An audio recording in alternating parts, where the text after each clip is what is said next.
Hey there folks, Slash Raptor here. We're going to start up Season 2 of Game On by playing War of the Monsters, which is a really fun game. This is one of the first PS2 games I ever had. I think I played it for the first time on one of those demo discs that they send you with like 5-minute demos of games, so you can take a look and see what's going on with it. Anybody ever have those? Well anyway, War of the Monsters is a really cool game. It's kind of like Grand Theft Auto meets Super Smash Bros. In a way. You pick a character. All of them are monsters.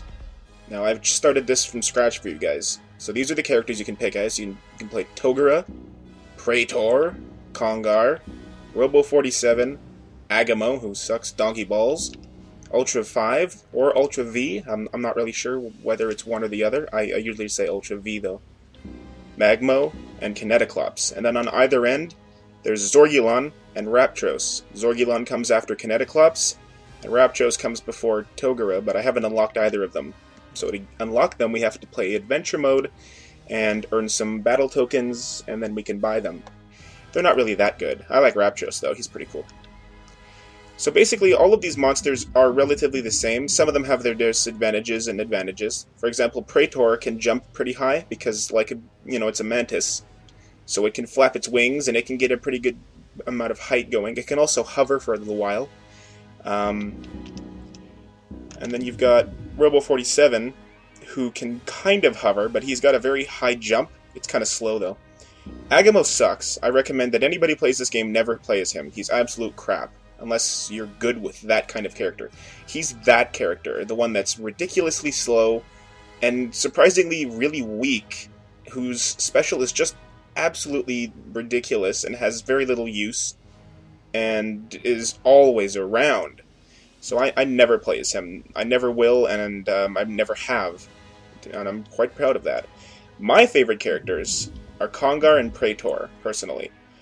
But I'm going to be somebody a little bit on the different side. Actually, I probably will be Congar, but unless, of course, I can be, like, Ultra 5 or something. Kinetoclops wouldn't be bad, either. Kinetoclops is the only character that you don't actually encounter in story mode. In an actual stage. It's a mini boss. So I'll tell you what, I'm gonna be Congar, and I'll take him in his second costume so that we'll go first, and then the computer will go in their first costume, or their second, I should say. So let's pick him, and now you'll see this game is based on the old 50 styles horror movies where there's really big monsters, and each level has a name that's supposed to be very similar to what those kind of movies would be called. So this is the opening cinematic for Congar's level. He's just destroying stuff, as you can see, and the graphics aren't too bad, but they could definitely use some kind of work. They're not the best, but they're better than some other PS2 games I've seen. One game I was going to do in this show, what was it? or The Matrix Path of Neo or something? Just absolute crap for graphics. I just couldn't even make it through the first minute of it. Don't even get me started on that game, because we're playing this game, which is very, very cool. Notice how the Congar I'm fighting is the same color as me, but in the end it's going to end up being a different color, I think. Or he'll be lighter than me or something. Now the green things that are around the area are the health pickups, and your health bar is that big green bar there. Ah! You can hear my controller vibrating. Cool. Ugh. Let's get out of this guy's way. I haven't played this in a little while. Yeah. Hey! Let me go, you stupid... What the hell is going on with this thing? There we go. Now I'm locked onto him, so let's beat the crap out of this guy. So you have light attacks and heavy attacks to mix between. Square for a light attack, triangle for a heavy attack. You can mix the two of them together, and the environment is very destructible. As you can just see, I killed him by crushing that building underneath him. So, yeah.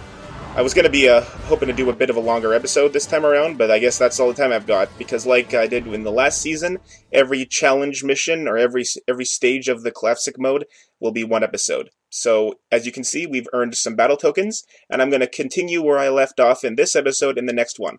So stay tuned, and until then, peace out.